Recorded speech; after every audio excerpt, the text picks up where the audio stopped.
Good evening and welcome.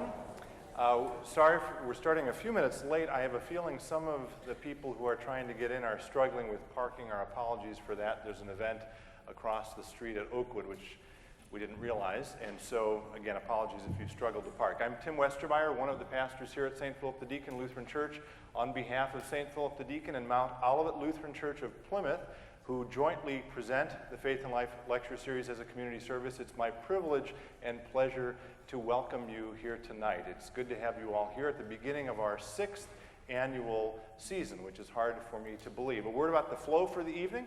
After our speaker talks for 45, 50 minutes, we'll have a chance for some open microphone Q&A, and so if you have questions you'd like to ask, be thinking about that, and we'll try to get around to as many of you as we can during that session. Following that, we'll have an informal reception in the fellowship hall, which is directly across from the sanctuary through the narthex. You can also purchase books out in the narthex, and if you do get one or if you brought one, our speaker will be happy to inscribe them for you at a table down on this end of the narthex. The Faith and Life Lecture Series began 6 years ago now because I felt that our community needed more public forums for people to come together and hear about how our Christian faith is connected to our everyday life. If you followed the series over the last 5 years, you know we've had a wide variety of speakers and topics, everything from authors and professors to business people and artists talking about faith and lifelong learning, faith and finance, faith and humor, faith and cartoons, faith and calligraphy. And this year, again, we have another wonderful lineup, which begins with a discussion about faith and questions, or faith and doubt. And to help us think about that is someone who has spent his career straddling two different worlds, one medical science and the other the world of ministry. He began his career after graduating from Augustana College in Rock Island, which, by the way, is a Lutheran college, which he pointed out in our meeting before this. Go Lutherans. He went to North Park Seminary in Chicago and thought he was going to be a pastor, but the medical bug caught him and he ended up going to medical school. He thought he was going to work as a general practitioner, and through a series of events, which perhaps he'll share, he ended up starting as a journalist with a little show called Good Morning America. Today, he serves on the staff of Harvard Medical School, of Boston General, Massachusetts General Hospital, is that correct? Okay. And he also serves as the national medical editor of ABC News, where he appears on Good Morning America, 2020, Nightline, and ABC World News Tonight. He also, for a number of years, has been the assisting minister of Community Covenant Church in West Peabody, Massachusetts. Will you please help me welcome Dr. Timothy Johnson?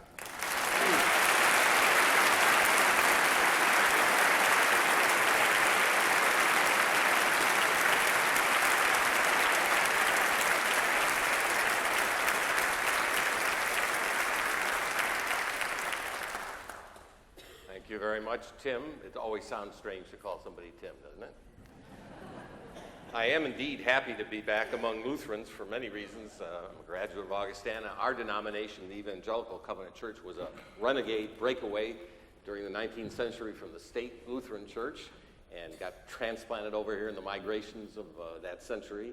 And we have quite a few covenant congregations in this area, and indeed I've already seen some very familiar faces from my own particular denomination.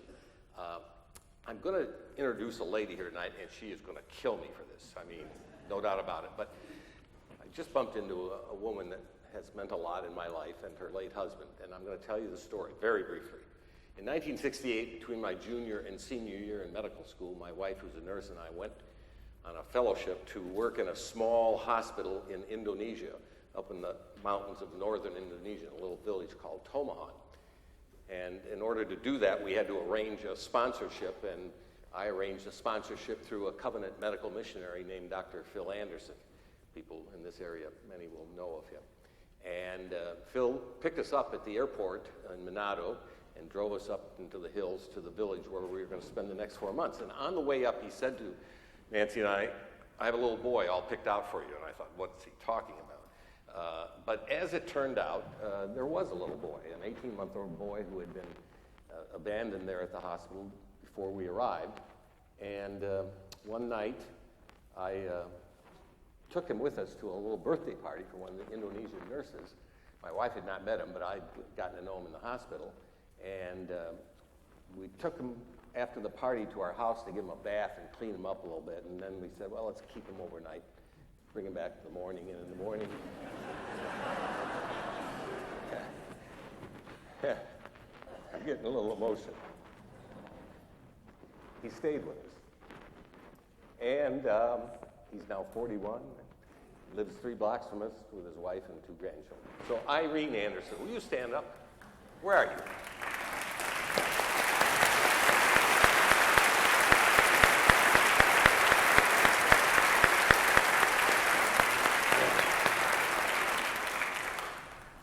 They were wonderful hosts and indeed had a little boy picked out for us. We were not ready to start a family, but it happened anyway. I'll answer your question about how I got involved in this because several have asked me in the earlier meeting, very briefly. About 3 weeks before I was to graduate from medical school, I went down to the student lounge to watch the evening news. In those days, late 1960s, it was the Huntley-Brinkley report that we watched. And it just so happened on this particular night that they carried a report from Chicago where that day the AMA had held a press conference to announce their opposition to the proposed appointment of a Dr. John Knowles, who was at that time the head of the Mass General Hospital, to oppose his proposed appointment as Undersecretary of Health. The AMA was opposing his appointment because they felt he was too liberal. He was advocating something called universal health care. Had the AMA held auditions to find the worst possible spokesperson for their cause, they could not have done better than this ancient trustee who came out and read a prepared statement. And when he was done and the press started asking him questions, he discombobulated so badly that his handlers had to lead him off the stage. And when they came back to Huntley and Brinkley, they were laughing so hard at this performance they had to go to a commercial break to regain their composure. The very next morning, by obviously sheer coincidence, in my mailbox was a form letter from the AMA inviting me to join as an about-to-be new doctor. And so on pure impulse, there's no other way to explain it, I took the form and with a pen or pencil wrote something like, well, what I saw in the evening news last night is any indication of your policy and your performance, I do not care to join, thank you. And I dropped it in the mailbox, never expecting to hear another word. And to my utter amazement, about 3 weeks later, I got a long personal letter from the executive director of the AMA at that point, talking about this Dr. Knowles in ways that just sounded off base to me. So I sent the letter off to this Dr. Knowles in Boston, whom I'd never met, and we became pen pals as a result of that. And when I ended up in Boston, we met and became good friends.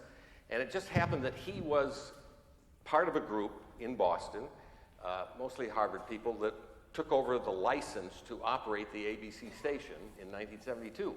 And because of his input, they wanted to do a health program for the public in the morning, and he asked if I would host it, and I agreed to try it. I'd go in and do it in the morning and then go work at the hospital the rest of the day, and that's quite literally how I got started in TV. So the way I look at it is if I hadn't gone down to watch the evening news that night, I wouldn't be standing here tonight, right? I mean, really.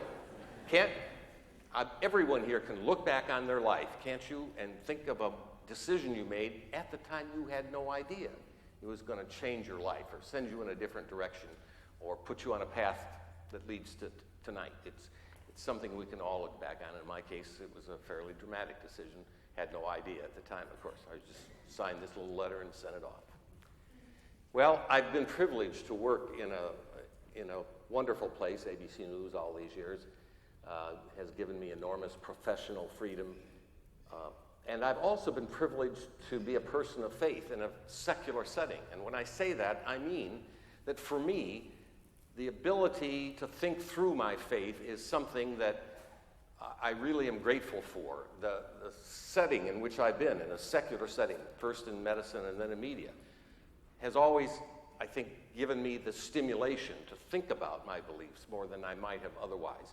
And over the years, I've had many dialogues with many good secular friends about issues of faith in general and issues about Christianity in particular.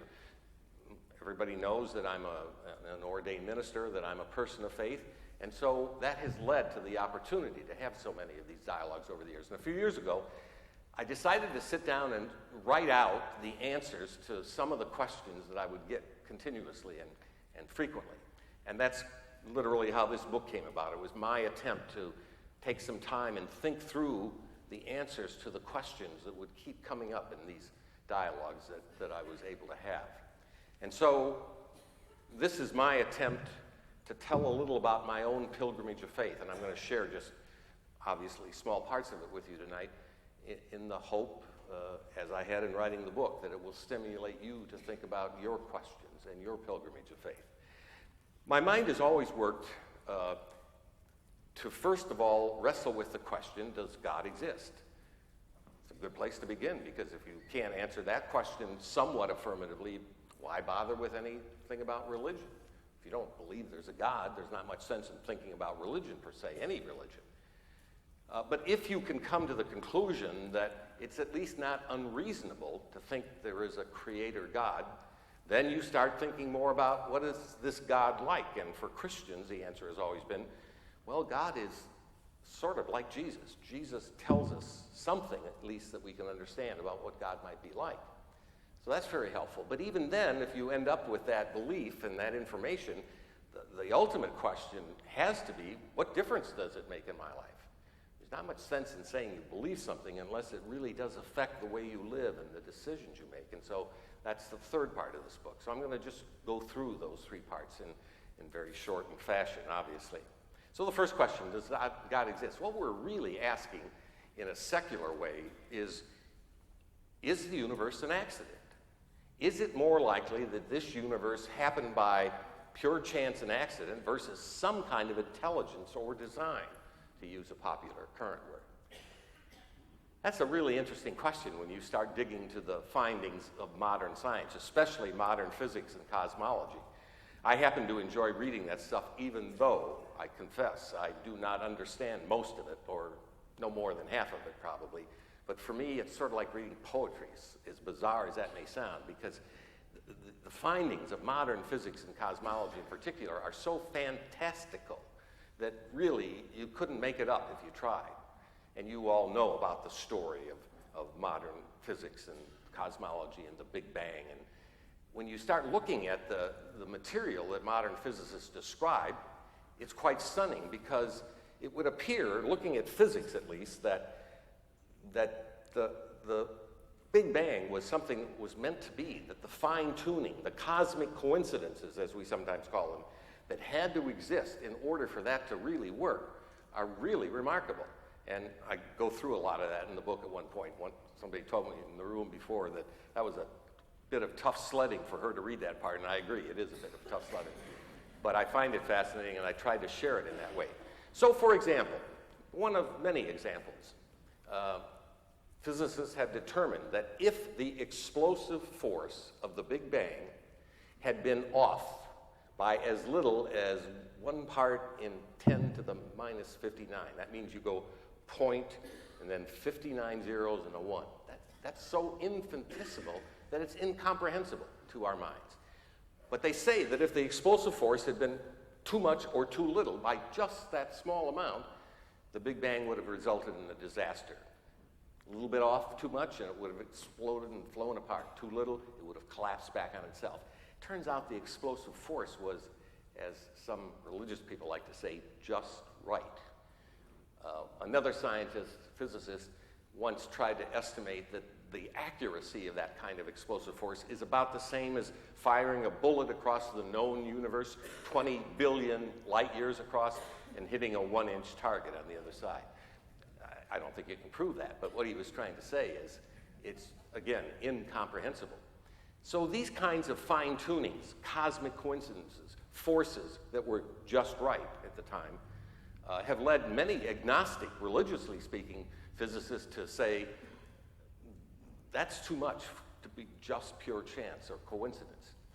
Fred Hoyle, who coined the phrase, the Big Bang, himself very agnostic religiously, looked at this material and once said, the chance of that happening by chance is about the same as a tornado passing through a junkyard. and leaving a fully assembled and operative 747 in its wake. That really upset his colleagues in physics. They thought that was going a bit too far. But he, on another occasion, he said, the whole thing, if you look at it, honestly, looks like a put-up job. So if you look at the world of physics and cosmology, it's pretty convincing. But if you look at the world of biology, it's not so convincing, and I have to be an honest reporter. Evolution has resulted in hundreds of thousands of species, most of which have become extinct over time. So if there's a designer, as some would say, it didn't look like it was very intelligent when you look at the world of biology. And the biggest problem in the world of biology for me and for many people always has been the problem of undeserved suffering. So much of human suffering can be explained by our bad choices, or by the bad choices of the collective organizations we call governments. But what about cancer in a child? How do you explain that if there's a good God and a good designer? And I will tell you so honestly that this for me is still such a terrible conundrum. And for most of the friends that I've talked with about faith, it's their biggest problem. And I suspect for many of you, if you were to be honest, you would say the same. And I really wrestled with that in the writing of this book because I know how deep-seated that issue is for so many of us. And I'm going to read you what I finally put down on paper to see if it might be helpful to you. At this point, I will describe what is for me the most helpful way to approach this terrible dilemma, namely the age-old exercise of trying to play God and come up with an alternative to the world we now have, though it sounds arrogant even to suggest alternatives to the universe as is. It's only fair if I am willing to complain about the present one. But every time I try to do so, I end up admitting that I can't imagine a world much different than the one we know. Certainly when I contemplate the unimaginable sufferings of so many in our world, I would readily vote for a world without any suffering. Yet when I think more logically rather than simply voting with my heart, I find such a possible world less appealing than it first might appear. For example, imagining a world with neither suffering nor death, the ultimate cause of human anxiety, also conjures up a world in which we humans would be incredibly smug, pursuing life without any worry or concern. So I find myself torn between the natural desire for a world without suffering, where we would feast forever on a cosmic silver platter, and the present one, where there is at least the possibility of striving to overcome pain and suffering with honest love and real choice. Does this mean that I can conclude with some previous thinkers on this subject that even with all of its problems, this world is, after all is said and done, quote, the best of all possible worlds? It may indeed be the best of all possible worlds that I can imagine with my limitations as a human being, but I would hope that the God who I believe created this universe has a bigger and better plan in mind than what I can see so far, as I see in a glass darkly. In other words, if I can't believe there is more to the created universe than what I now perceive in this journey we call human life, then I am the first to admit my disappointment with the plan of God as I have been exposed to it thus far. This sounds like heresy, doesn't it? Put another way, if I can't believe in some future existence beyond the earthly journey we experience from birth to death, then I must reluctantly conclude that God did not get it right, at least this time. Put still another way, the present world of earthly existence is at times so unfair, and there is simply no other way to describe the suffering of innocent human beings, that it cries out for ultimate justice. And if that does not happen in this earthly existence, which it clearly does not in too many cases, then I believe it must happen in some future time if there is a God of justice and love, which is the only kind of God I care to believe in. So I'm punting with a leap of faith. I'm saying I can't figure it out. It's not fair. There's no logical answer I am capable of delivering. And so I have to believe that someday the glass that we now see through darkly will become clear, and there will be a redress of the injustice that's a part of our human life. So when you think about it all, the precision of physics, the mess of biology, you would sometimes want to just cry out and say to God, why don't you just make it all clear once and for all, so there's no more doubt, so I don't have to worry about all these questions. Rip open the sky, put on a fireworks display that'll just make it clear who's in charge. But of course, if that happened, we would all fall to our knees in servitude, but we wouldn't freely choose faith, would we? There would be no free choice under that circumstance. Kierkegaard wrote a lovely little parable about the king who fell in love with a maiden in his kingdom, and he wanted to woo her. But how could he woo her as king without overwhelming her and taking away her free choice to love him? He couldn't just give her gifts. That wouldn't do it. So he disguised himself as a commoner and lived among his people and wooed her in disguise. And that's what the Christian message ultimately is all about in some ways. What we say ultimately is, if you want to know what the Creator God is like, you have to look at this person we call Jesus, who in some ways, and I'll make this more clear, is God in disguise, God living among us in a human way that we can relate to and understand, that does not overwhelm us and force us into faith, but allows us the free choice of faith. So when we ask what this God is like, we Christians say God is like Jesus. If you look at the life and teachings of Jesus and try to understand them, you will get a glimpse sometimes, much more at other times, of what this Creator God is really like and all about. I did something in the writing of this book that I had never done before, which is I sat down and read the 4 Gospels straight through over a 2-day period. Like many of you, I'd heard them in bits and pieces, read them in bits and pieces over the years, but I had never read them straight through. It was an absolutely remarkable experience. I urge any of you who have never done that to do so. And when I finished, I remembered some words from Scott Peck in his second book called Further Along the Road Less Traveled. You may remember he wrote a huge bestseller called The Road Less Traveled. And in between the writing of that book and his second one, he actually became formally a Christian and was baptized as such. And he did what I've just described. He read the gospel straight through. And when he was done, he wrote the following, which I could absolutely identify with after my experience in so doing. He said, I was absolutely thunderstruck by the extraordinary reality of the man I found in the Gospels.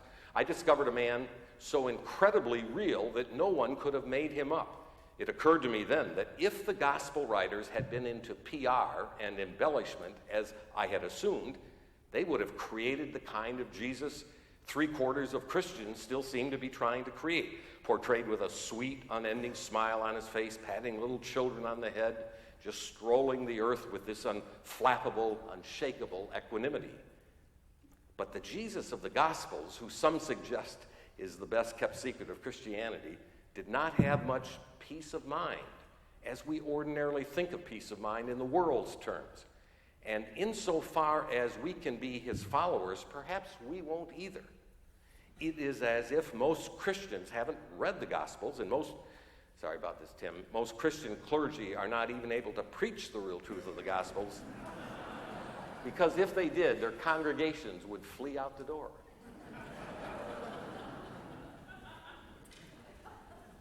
Read them. You'll feel the same way. It'll shock you in some ways. This is no distant godlike figure. This is a real human being living among us in the kind of reality we live in. And I could and maybe should spend the whole night trying to talk about the life and teachings of Jesus, way beyond the time we have. But I will try to summarize what I think about them by saying the following. Jesus was a pious Jew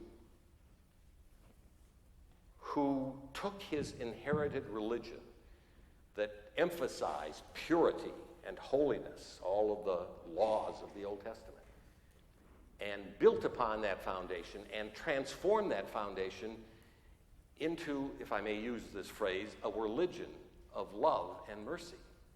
I think the central teaching of Jesus is that this God of the Old Testament, the holy God, the pure God, the almighty God, is even better described and known as a heavenly Father who loves his children unequivocally. C.S. Lewis was once asked, what's really unique about the Christian religion? And without hesitation, he said, it's the concept of grace. Philip Yancey, who I understand you had as a speaker here at one time, wonderful book that I assume you've all read, What's So Amazing About Grace. In that book, he defines grace by saying, grace means, I'm stopping because I want you to hear this. Philip Yancey said, grace means that there is nothing you can do to make God love you any more or any less. Think about that. There's no goody-goody stuff you can do to make God love you more, and there's no terrible sin you can commit to make God love you less. That's quite remarkable. That's what Jesus taught. In summary, I think that's the essence of what he taught. And so we look at the life and teaching of Jesus, and we find our way in terms of how we should live. Now, in this second section of the book, I spend quite a bit of time trying to deal with some traditional Christian theology in terms of more secular ways of understanding. And for example, the word salvation, those of us who have grown up in the church learn language about salvation that involves concepts that are absolutely foreign to people who have not read the Bible or grown up in the church. So if I want to talk to them about what salvation might mean, rather than using the language of traditional Christian theology, I say to them, think about how we use that word in everyday modern use. Somebody is saved from a burning building, or we say that somebody is saved from a life of degradation. What we mean is, I think maybe the best synonym could be the word rescue. What God and Jesus does, if we listen to that life and to those teachings, is we are rescued from the path we might have otherwise been on. We are turned around. We are put on a new path. We are saved from our prior life. It's, in one sense, as simple as that. And we tend to make it way more complicated than we need to, I think. So I struggle with all of these kinds of concepts in terms of thinking about how I dialogue with my secular friends. And I come to a point in the second section where I say, I no longer really like to call myself a Christian. I prefer to call myself a follower of Jesus, because I think the word Christian has lost all precision in our society. I mean, really, if Bishop Spong and the late Jerry Falwell, or his modern successors, whoever that might be, Pat Robertson, if those people can all call themselves Christians, and they do, what precision does the word have? That covers a huge range of belief and lifestyle and whatever. But if you call yourself a follower of Jesus, I think what you're trying to say is you're going to go back to the Gospels, you're going to understand the life and teachings of Jesus, you're going to make it a part of your life, and you're going to try to live in that way. And that's a place where we can all meet, regardless of our backgrounds, regardless of our theological understandings. We can say we're going to be like the original disciples, right? We're going to follow Jesus in the way we live. So that brings us to the third section of the book, which is an attempt to answer the question, if I believe there's a creator God and he's revealed himself in ways that we can begin to understand in the life and teachings of Jesus, what difference does it make for me? Will I be any different? Will I live any differently? And this is really where to use the old cliche, the rubber meets the road. Now, in a kind of academic discussion, if you ask people to start talking about the ethic of Jesus, the teachings of Jesus, sooner or later, and pretty quickly, the Sermon on the Mount will come up. That's the part of Jesus' teachings that are most famous, even among secular people. And I'm going to remind you what the Sermon on the Mount is really about by reading just a few of the original Beatitudes, Matthew 5 through 7. Listen to these Beatitudes. Listen to them. Blessed are the poor in spirit, for theirs is the kingdom of heaven. Blessed are those who mourn, for they will be comforted. Blessed are the meek, for they will inherit the earth. Blessed are those who hunger and thirst for righteousness, for they will be filled. Blessed are the merciful, for they will be shown mercy. Blessed are the pure in heart, for they will see God. Blessed are the peacemakers, for they will be called sons of God. Blessed are those who are persecuted because of righteousness, for theirs is the kingdom of heaven. How many of you really believe Jesus meant us to live that way? I'm curious. Just raise your hand. You think he meant it? I'm curious. I know this is a little unusual, but you think he meant it? You do. Okay, then my next question is, how many of you live that way day by day? I mean, really, it's an impossible standard. If you listen to that, it's impossible. So what's going on here? Was Jesus trying to set the bar so high that we try and at least do better than we might have otherwise? J.B. Phillips, the great English writer, wrote a modern version of the Beatitudes that he said are probably more realistic. Listen to his version. And he uses the word happy to translate. He says, happy are the pushers, for they get on in the world. Happy are the hard-boiled, for they never let life hurt them. Happy are they who complain, for they get their own way. Happy are the blasé, for they never worry over their sins. Happy are the slave drivers, for they get results. Happy are the knowledgeable men and women of the world, for they know their way around. Happy are the troublemakers, for they make people take notice of them. Is that a little more realistic? A little more honest in terms of the way we live and maybe teach our children and model for them? How do you deal with this seemingly impossible demand of the Sermon on the Mount and real life? How do you translate that demand into real life? To me, that's a really tough question, and I've wrestled with it my whole life. I'm sure many of you have. I talk about that in the book in terms of how we think about our time and our talent and our money. But ultimately, we know before we even start that we're going to fail in terms of that standard. So how do we deal with that? How do we live with that? That disconnect between the seemingly impossible demand of the ethic of Jesus and real everyday life? Well, again, I don't pretend to have an easy answer. But as I've lived my life and thought about this, there is one passage of Scripture that has become more and more meaningful to me.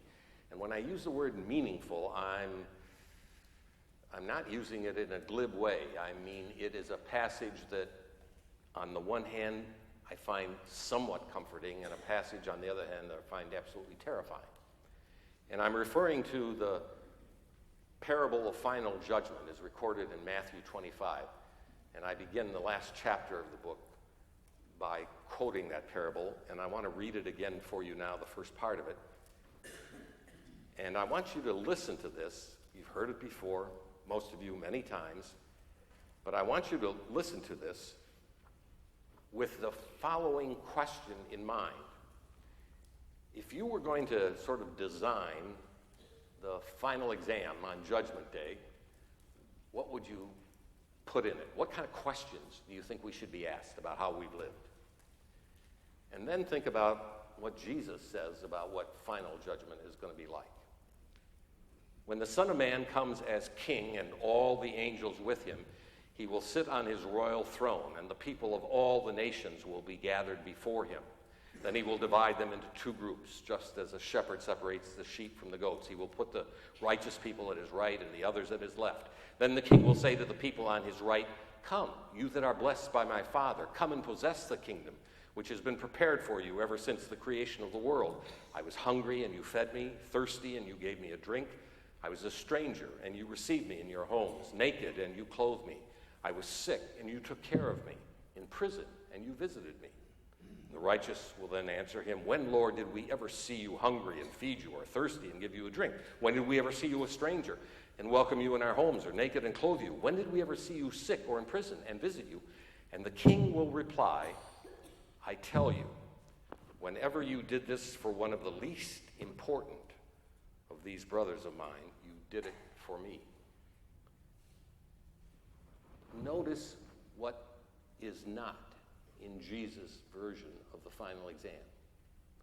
There's no mention of fame or fortune. That's not really very surprising given Jesus' teachings.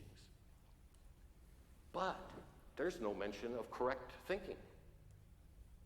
There's nothing about memorizing certain Bible verses or knowing certain creeds, being able to use certain language. Nothing. There's nothing in there about so-called moral values. Ooh. All the things that we spend so much time talking about in our political campaigns. Nothing. There's nothing in there even about the religious life. Reading the scriptures, praying, worshiping. Nothing. Now, before you run me out on a rail here, I'm not saying these issues are not important, but I am saying that when Jesus took the time to most extensively describe final judgment, as he does in this parable, probably his last parable, he leaves all that stuff out. And he focuses on one thing, which is, how did we treat the least among us? As simple and as complicated as that. How did we treat the least, the left out, the lonely, the lepers?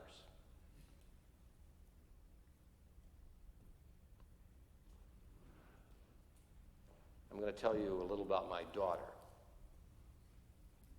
I talk about her in the book with her permission. Our daughter gave us fits growing up. I know none of you had children like that, but we happened to. She never studied. She barely graduated from high school. She went off to San Francisco with some friends, and after 2 years called us up one day and said she had decided she wanted to be a physical therapist. And she came home and lived with us, went back to college, got into a junior college with her bad record, and for the first time in her life studied, and went on to graduate with honors, and went on and got a doctorate in physical therapy. And she now works with traumatic brain injured patients. But here's what I really admire about my daughter. She takes all her vacation time every summer and goes and works at a camp for handicapped people. After working as a physical therapist, she does this with her vacation. She's done that for about 6 years now. My daughter doesn't go to church, and I wish she would. But I have a feeling that on Judgment Day, she's going to do better than I am. If this is what it's about. And here's the thing. We maybe can't keep up with the Sermon on the Mount, but every one of us, every day comes in contact with people who we might inappropriately describe as the least among us. And therefore, every day, we have an opportunity to decide how we're going to treat those people, just in simple ways of courtesy or recognition, or maybe in more profound ways of help when it becomes possible.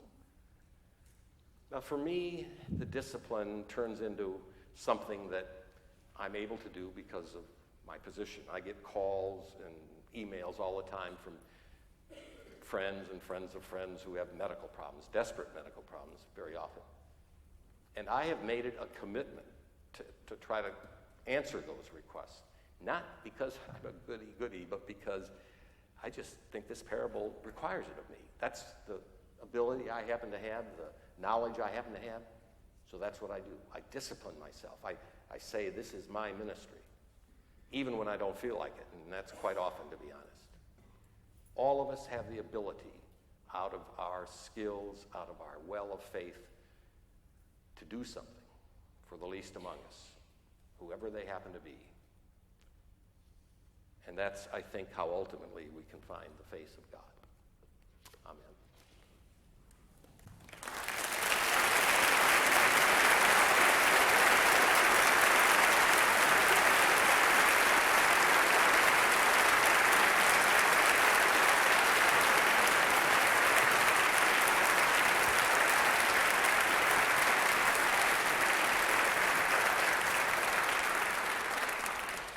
Thank you very much, Dr. Johnson. You can rest your voice for a second. I've got just a few announcements here. First of all, I want to draw your attention to the next event. It's on November 14th, Faith and Silence with a woman named Ruth Haley Barton. She is the president of the Transforming Center, which focuses on retreats, and she's written a number of books about silence and solitude, some of which are available tonight. I actually went on a retreat with her last February. She was fabulous, and I hope you'll join us for that. Again, November 14th, that's at the Plymouth Creek Center here in Plymouth. If you would like to be reminded of that, by email, which is a very efficient and cost-effective way for us to communicate with you, I would invite you to turn these green sheets in.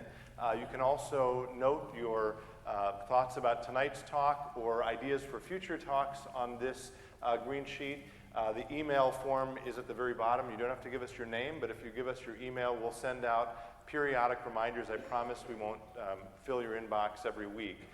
These can be placed on some tables out in the narthex as you leave. Finally, you are here tonight free of charge thanks to the generosity of many, many people and organizations. They are listed in your program tonight, and we couldn't do this work without them. I'll name minimally the corporate sponsors at least: Thrivent Financial for Lutherans, the St. Philip the Deacon Foundation, Kane Company, Anchor Bank, Leaders Manufacturing, Fuzzy Duck Design, and the Bookcase, which is helping us with book sales, and then of course the two churches which together partner to present this, as well as all of the individuals who are listed. Again, you are here because of the generosity of these people, these organizations, at no cost, and many of them are here. I think it's appropriate that we give them our thanks.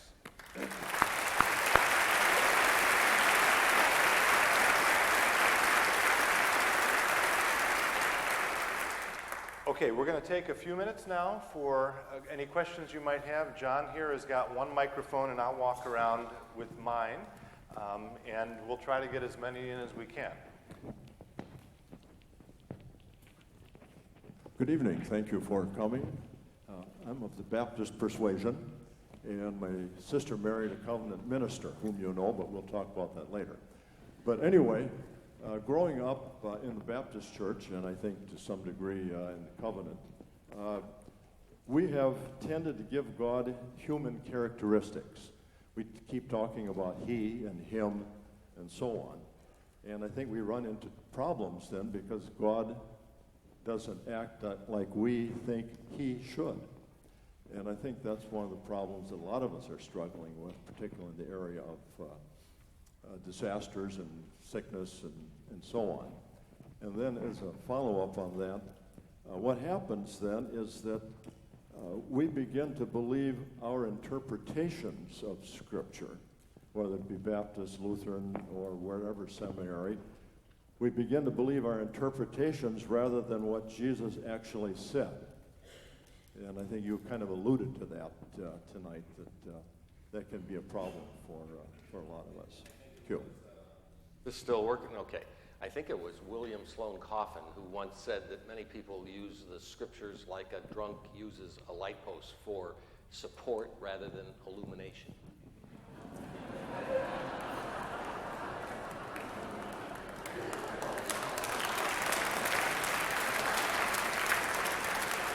And we do that, all of us, yes. We can find scriptures that support our position, and we use it as an argument rather than as a blessing when we do that. We've got one over here. Dr. Johnson, thank you so much for sharing your faith journey. Where are you? I can't find you. Over here. Oh, okay. I have tremendous respect and admiration for physicians who have been able to successfully cross the line between medical science and faith. I graduated from UCLA School of Medicine in 1991, and even though I was born and raised in a Christian family, I only started my spiritual journey 5 years ago as a follower of Christ. And looking back at my training, I was appalled by the fact that out of those thousands of hours of lecture and teaching time, there were no minutes devoted to faith.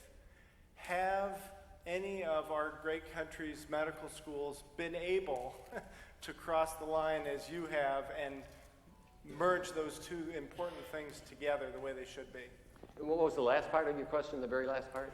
Are there any medical schools in this country that can yet incorporate a discussion of faith in the doctor-patient relationship?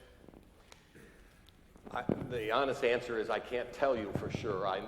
I do know that many medical schools today are doing a better job in electives about giving opportunities for people to talk about the role of faith in the healing process.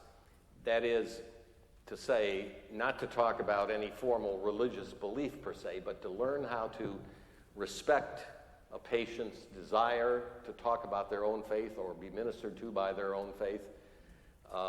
And where it's happening more often is in hospital programs where the chaplain's office has taken the lead in this effort. For example, there has been a program now for many years at the Mass General, mentioned earlier, in Boston, where the chaplain's office will take on staff members of all backgrounds of faith or no faith and give them, as it were, some training over a period of time in how to interact with patients on the issue of faith. My guess is, and I have not done a survey to find this out, that happens more often at the hospital level than it does at the medical school level for fairly obvious reasons. I will say this, that when I went to medical school in the 1960s, there was very little recognition on the part of physicians about the role of faith. Today, even among physicians who are agnostic or atheistic, there is a respect, much more than I think was back the case, back in the 1960s about the role of faith. So I see that happening, but not much in the formal medical school curriculum. I have a question here from someone who wanted me to read it for them. Is it true, honest faith if you only do good deeds out of fear that Judgment Day brings?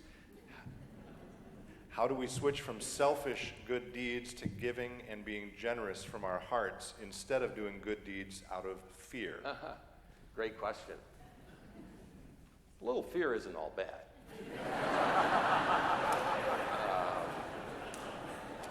But in all seriousness, I don't think that's exactly what God is looking for.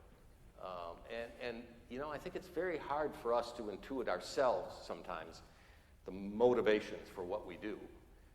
We're a fairly biased judge of ourselves in most cases. So I think it's very helpful, if you can find such a person, to have a kind of a spiritual partner in life, somebody who really knows you well and who will be totally honest in a loving way with you, somebody who can trim away the excessive sprouts of ego without destroying its honorable essence, if I can put it that way. I happen to have several friends of that sort, and they are worth their weight in gold. And I think that's one way to try to struggle with that very basic question. There's a question way in the back there, I can see. And while you're getting there, I was just thinking about science, and, I've never struggled, and this probably says something about me, I've never really struggled with the so-called battle between science and religion. Ever since I was a kid, I've always somehow intuitively felt that these are simply and ultimately very profoundly different ways of looking at reality. So, for example, I love the little analogy about the John Polkinghorne, who, by the way, is a wonderful writer, an English Episcopal priest and particle physicist, written some remarkable books that I actually mention in my bibliography. He once used the following analogy. He said, suppose there's a pot of water boiling in my home, and you ask me, why is that water boiling? And I can answer one of two ways.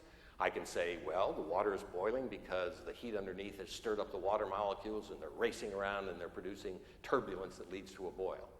Or I can answer your question, why is that water boiling, by simply saying, because I wanted a cup of tea. Both answers are absolutely true. But they're asking different questions or answering different questions. Science traditionally tries to answer questions about how, and religion typically tries to answer questions about why, but they're both struggling with the same reality. Anyway, I think you've got a microphone now. Thank you. Can you hear me? I can. Our women's Bible study has been studying your book for the last months, and we've just enjoyed it so much.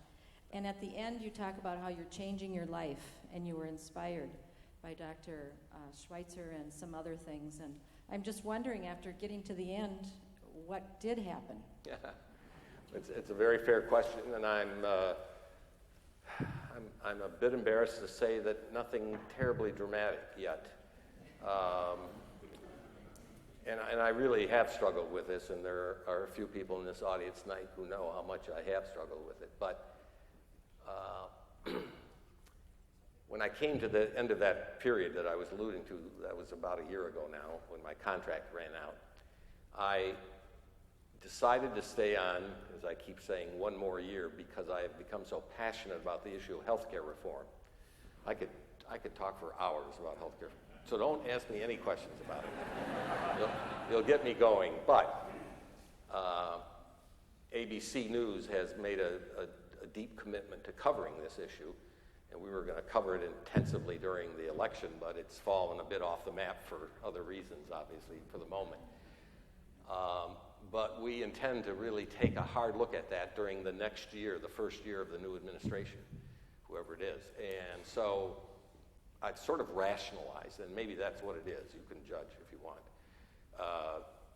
Staying on by saying I have a great opportunity. Not many people get to work for a news network where they can address an issue of that importance.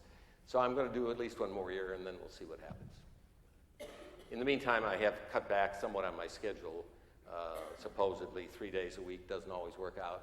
And I do consciously try to use some of that extra time to do more of what I alluded to earlier, which is answer questions that people have for me. I spend many hours every week doing that. That's part of my ministry. I'm going to leave you with a quote from Einstein, my hero, my intellectual hero. Einstein once said, you got to stop and think about this. He said, "Religion without science is blind. Science without religion is lame." There you have it.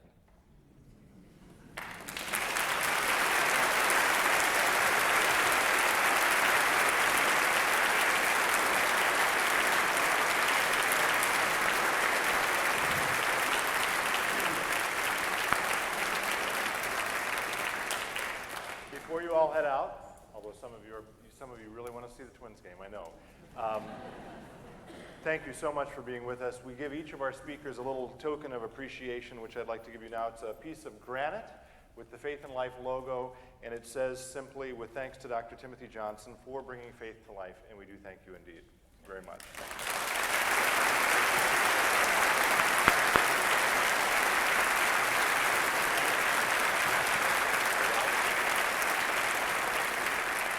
Join us for drinks if you'd like, and he's going to be out here signing books as well.